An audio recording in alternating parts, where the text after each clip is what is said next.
The 39-year-old who has dominated this World Cup, whether he scores or not, his dream of back-to-back World Cups is well and truly alive. Lionel Messi.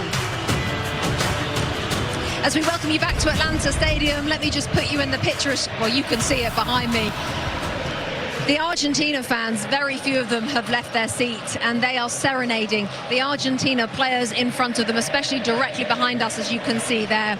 It's a beautiful scene for the defending world champions. Now we can finally know where they were and how many were there. I know. Look, what do you think? A 70-30? Yeah, that's how it was. That's how it was.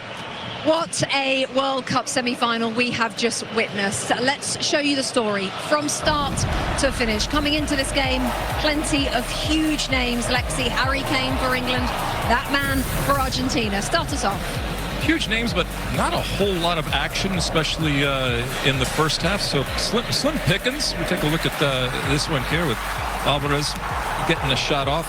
Jordan Pickford seeing it all along and just gets something on it here, but few and far between when it came to opportunities. So let's get into this 55th minute. And finally, the deadlock is broken. Watch this ball. My goodness, from Rodgers. Watch the way that he curls it right around the back of the defense. And I'll tell you what, Anthony Gordon, one, way to be onside, and two, on that second hop here, look, the first hop here, look at this. To just steer it into the far corner, and now you think, oh my goodness, deadlock broken. David Beckham's happy. Everybody's happy from an England perspective, and they believe. Not so fast. Not so fast. You got to play defense. Argentina starts to grow into the game, getting opportunities. Wonderful tackle here. Spence, he just reads this perfectly. He has to be perfect in this moment, and he is. Gets to the ball, potentially saves a goal. Only on the ground, but they keep coming. But Lex, Lionel Messi started to play symphony.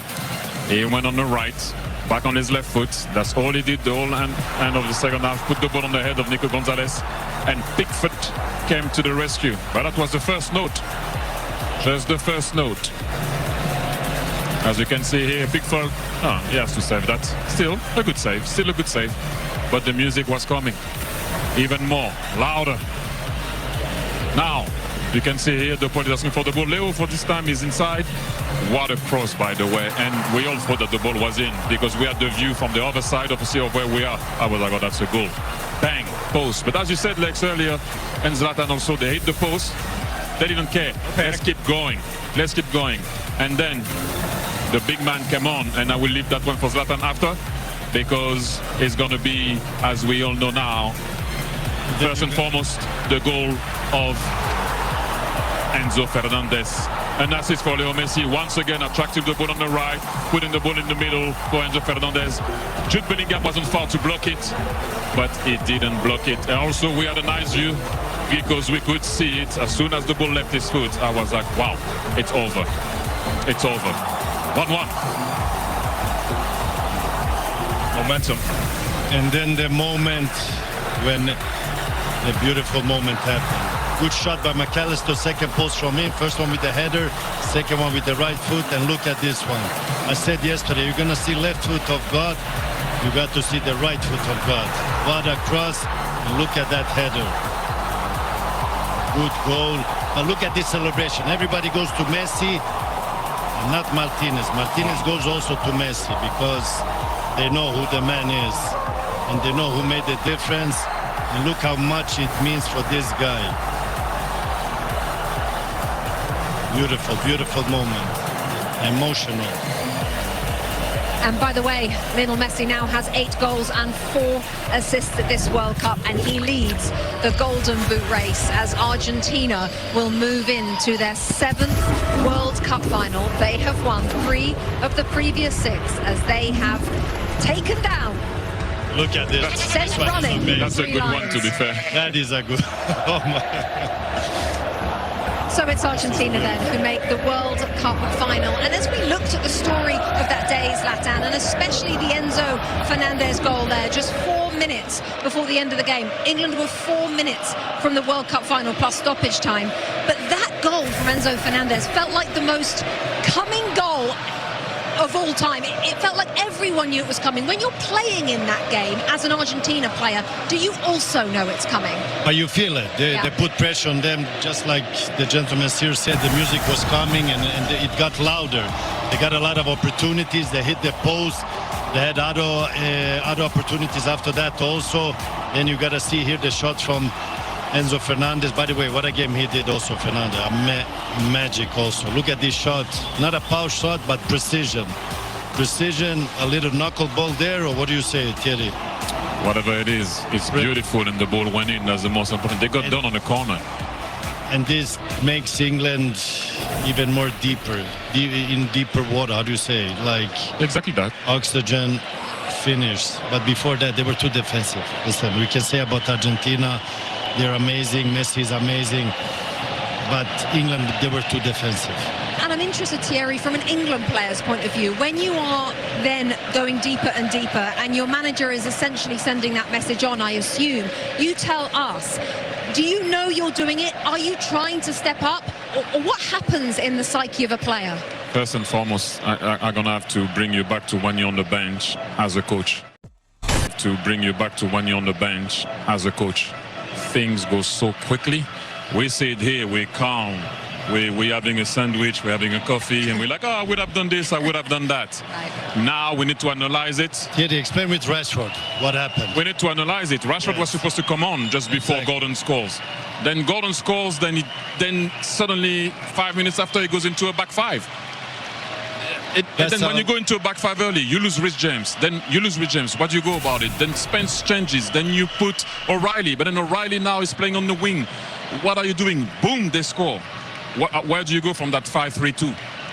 You know, and then boom, they score again. And then you try to put guys towards the end. It's not easy. I will repeat it again. They went into a back five too early. But I also will tell you something. When you're on that bench and you start to think and you look at the clock, you're like, oh, it's nearly the end. And sometimes you look again and you're like, 20 minutes has passed. I can assure you that it's not that easy, but still, he went into a back five too early. You don't play that team too low, too early like that. That is so interesting because, of course, for fans it goes so slowly, but for the coaches it goes so fast. Zlatan, you were going to say? That's why I said, Thierry explained with the situation with Rashford. That's the dynamics. What was supposed to happen and what happened. He was meant to go for Rashford to come in and push for the counter-attacks, and then suddenly you score a goal in that moment. You go in a back five. They had in total 6 defenders totally at a certain point, the England team. But this is the feeling you have as a coach. This time it didn't go his way. It went in Scaloni's way when he pushed all the offensive players. He played the cards right for Tuchel. He didn't play the cards right, but if Tuchel would have win the game, we would have said, whoa, what a genius. Like, he went on the defensive part. Argentina couldn't put a hole on them.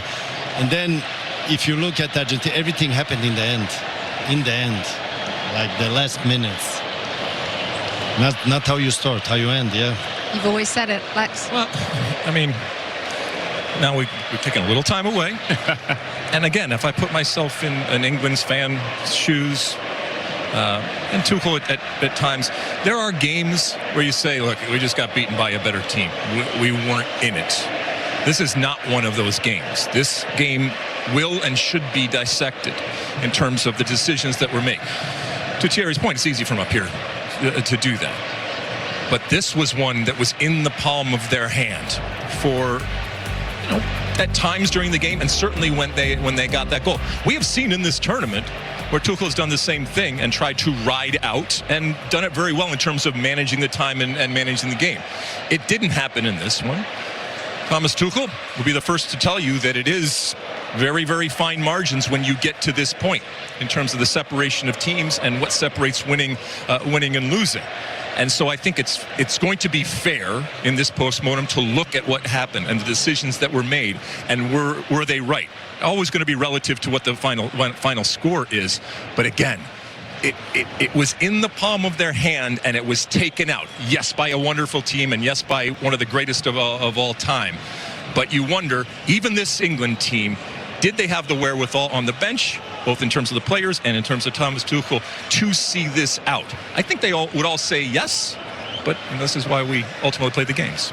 This was a different loss from yesterday. France, they lost yesterday, but with, you could say, like, they didn't have a chance because Spain was much better. Here, England was leading, and if they would handle the situation differently, they could have won. So they should be more disappointed than the French team yesterday. No, I just wanted to say well done, England, because the way it started, it didn't look it was going to be like this. Bellingham was outstanding. Ken was outstanding. I mean, we can name those two because they were more the guys that scoring the goals. Gordon scored tonight, but I would say that, you know, it looks bright for you guys, and it will happen eventually. So well done, England, seriously, because it didn't look like it was going to be that way. I didn't doubt it, but a lot of people were doubting it. You still didn't make the final, but carry on going. Okay, chaps, thank you. Lots more to come from the gentlemen, but for the